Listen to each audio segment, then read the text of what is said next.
Well, they're right up here waiting for me. Come boss.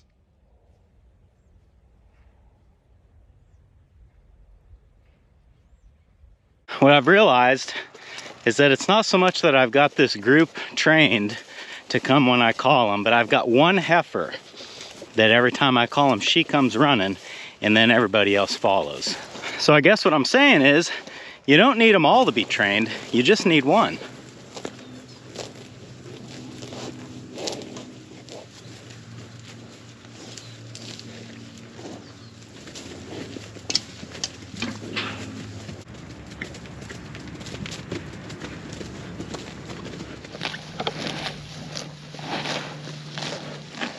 A lot of people ask about the Bismarck bull. This is him. This is our embryo transfer bull. And this pasture agrees with him. I think he's starting to look a lot better. And by the time we take him off of here, he's going to look pretty good.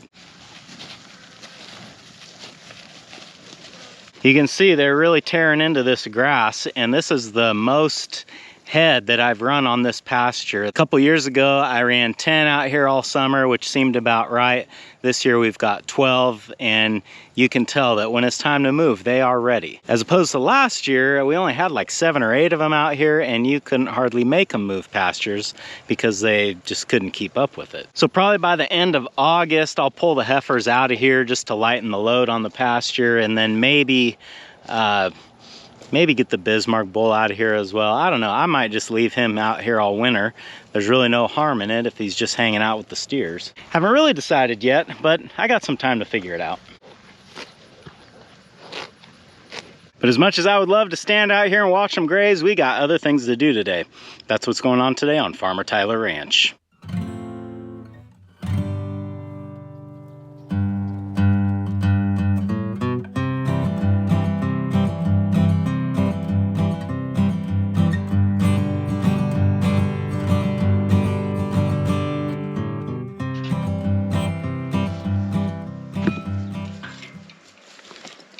I guess about the only thing that's more fun than harvesting chickens is cleaning up after you're done. And to be fair, I wasn't working on chickens all day long, but usually by the time I quit, the sun is bearing down over there and the scald water's hot. It's just better to wait and come back a little bit later to clean everything up. And for anyone keeping track, 17 down, 19 to go.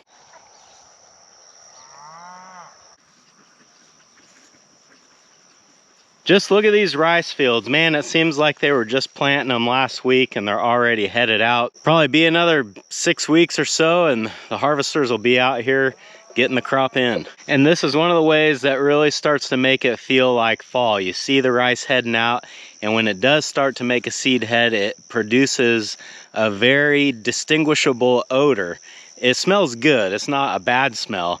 But as soon as you walk out your door in the evening, you can certainly smell it. Another way you can tell is that you'll start to catch crawdads walking across this road pad, and I saw my first one this morning. Can't seem to find a crawdad right now to show you, but I sure hear them dunking down in their holes as I'm walking along the field. We are surrounded here by rice fields, thousands and thousands of acres as far as the eye can see. Anything you see behind me that's green is rice. Throughout the growing season, rice fields have anywhere from like 2 to 3 inches of water across the entire field. So that means that we deal with some pretty gnarly humidity around here. I kind of joke that we live in the middle of a swamp without trees. But the good thing about it is that we don't really have to worry about fire danger. A lot of people have been asking me if we're near any of the fires that are going on in California right now, and I think the closest one to us right now would be the Park Fire, which is the gigantic one, but it's still probably about 70 miles to the north of us. In fact, if I zoom in with my camera at 9x zoom,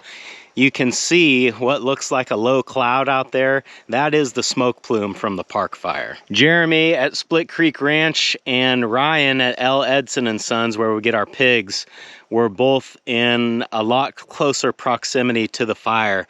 Ryan told me that at one point the fire was only 6 miles away from the spot where we get pigs. And I haven't asked Jeremy, but I think Split Creek Ranch was probably a lot closer than that. As far as I know, both Ryan and Jeremy were in very close proximity to the fire, but neither one of them actually had the fire get onto their property. So, you know, our well wishes go out to anybody that has been affected by that. Thankfully, we're not on that list.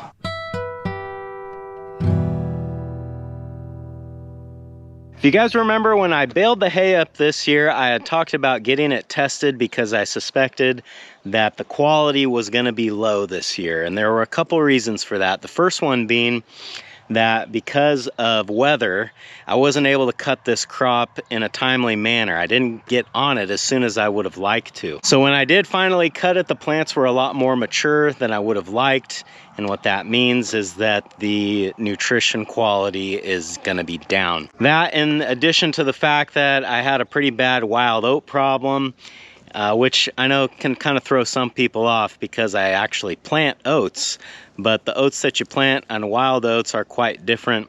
Wild oats are basically have no value to them. They just take up space in the bale where an otherwise nutritious crop could be. So what I'm saying is we should have plenty of tonnage here for this winter, but I don't know how good this stuff is, and that's why I want to get it sampled. In the past, I've taken hay samples by taking some needle nose pliers, reaching down as far as I can and grabbing little bits of hay, pulling them out, putting them into a bag and sending them in, but that's really not the way that you're supposed to sample hay. And this year I want to actually do it right, so I actually know what I have. The problem with trying to pull hay out with pliers is that best case scenario, you're only going to be getting in like 6 inches or so, and you really need to get hay from the middle of the bale to give you an accurate representation of what's here. So the tool that's used to do this is called a hay core sampler, and essentially what it is a giant hole saw, not giant in diameter, but giant in length. So it'd be like a 2-foot long hole saw that you would just drill into the bale, and then that would pull you out a core sample from the outside to the very middle, which gives you a very accurate picture of what's here. So I looked around for core samplers, and they were all around like $200 or $300, which I thought was just too much money for what they actually are. And by looking at them, I thought, you know, that's something I think I can make. So that's exactly what I attempted to do the other night. I'll roll the footage for you right here. Originally, my plan was to just cut one of these hole saws in half and weld the teeth onto one end of a pipe and then weld the shank on the other. So I sat and I thought about it, and I really didn't want to destroy one of my hole saws to make this. And then it dawned on me that this hay core sampler doesn't need to cut through metal. In other words, I don't need saw teeth that are this tough to cut through hay. So what if I could take a piece of round tube and sort of like taper the end and then cut some teeth into it long ways? I think that is going to be more than enough to bore a hole into a hay bale. I think this would work. It may not, but it's not really that hard to make, so I think it's worth a try. If I had a lathe, I could make this look really nice, but we're just going to try to do it with a flap wheel.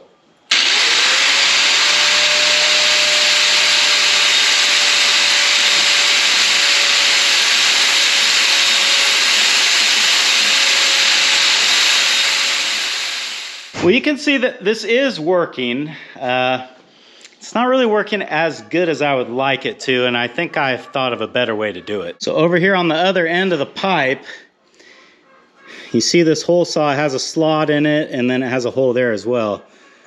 We're gonna put that in here.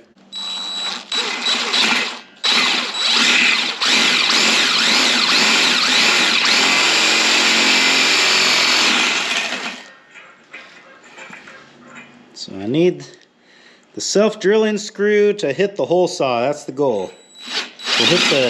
To hit the slot on the saw, I should say. Might be easier to hit that, actually. We'll go there.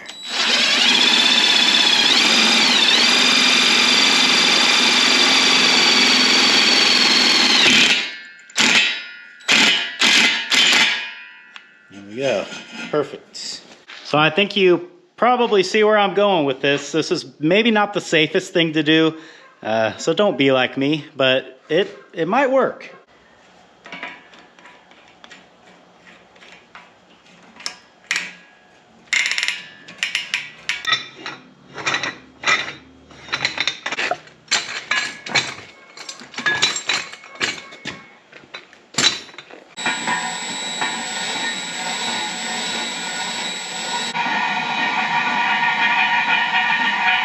There's definitely a little bit of run out there. You can see the tube kind of going up and down, but that really shouldn't matter.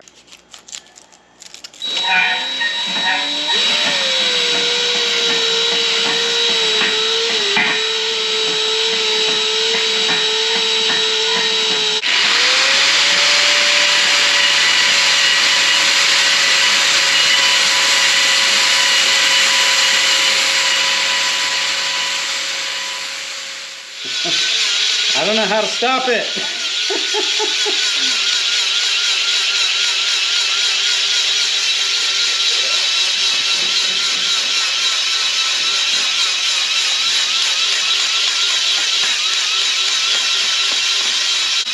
Maybe this was a bad idea.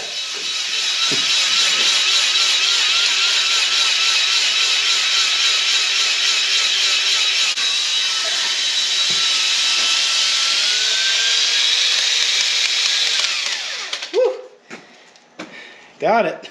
This is actually working. I need to go a little bit more with it to get a sharper edge, but I think I need to sort of rethink my plan of how to attach the drill to this stand. To get a little more serious with how we're doing this. Yeah, that baby ain't going anywhere.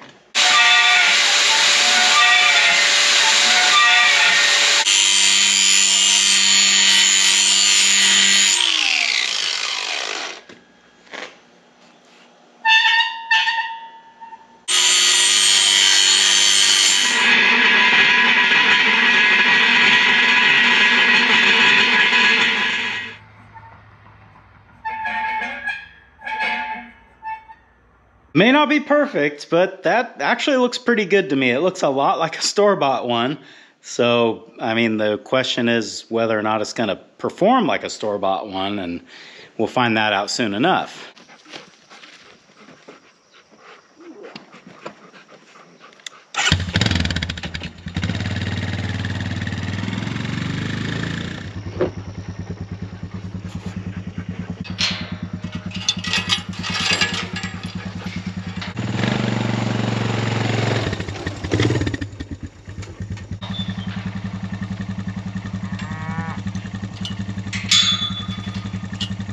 This crossing that we would usually use is so muddy that I don't want to make the cows walk through it because it's just kind of hard for them, definitely hard for the calves. It may not look like it, but this mud is deep. And if every one of these cows walks through here, it's only going to get deeper. So what we're going to do instead is walk them up through the little pasture, up into the corral, and then out into the middle field. It's a little more messing around, definitely not as direct of a route, but it'll get them where they need to go, and it'll actually be a lot easier on them. The problem here is that they are not used to moving on this route, so I'm probably gonna have to push them with the four-wheeler a little bit to get them going the right way.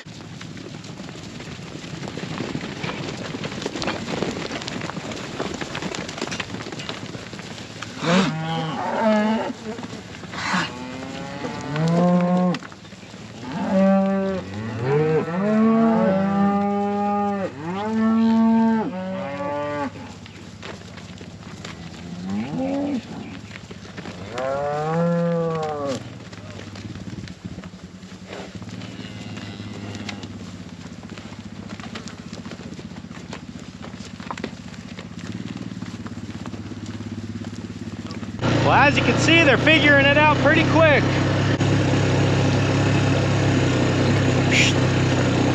Up we go. Come on. We're not done yet.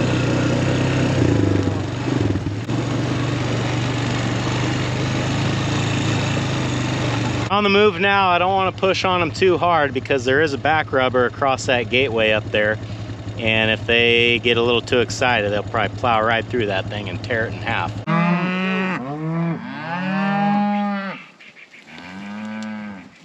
Well, they sure got the dust kicked up, don't they? Why'd you guys do that?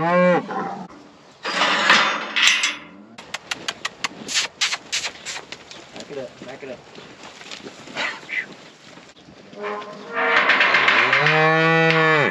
And what I'm gonna do here is open a wing on the cow sprayer, because I have a feeling they're all gonna kind of charge through this thing, and I don't want more than one trying to go through the sprayer at once.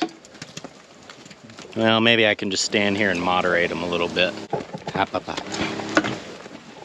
Easy. One at a time. One at a time. One at a time.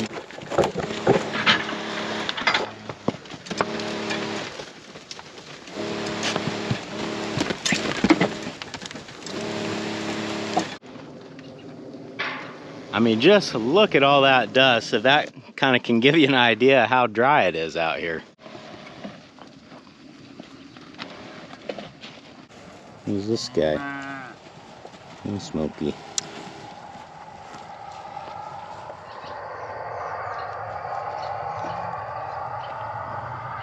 That's one thing I do enjoy looking at when the entire herd goes through that thing. You can just go and look at it and see dead flies everywhere. Good girls. Good stay. Good stay. Yeah. Okay, come on.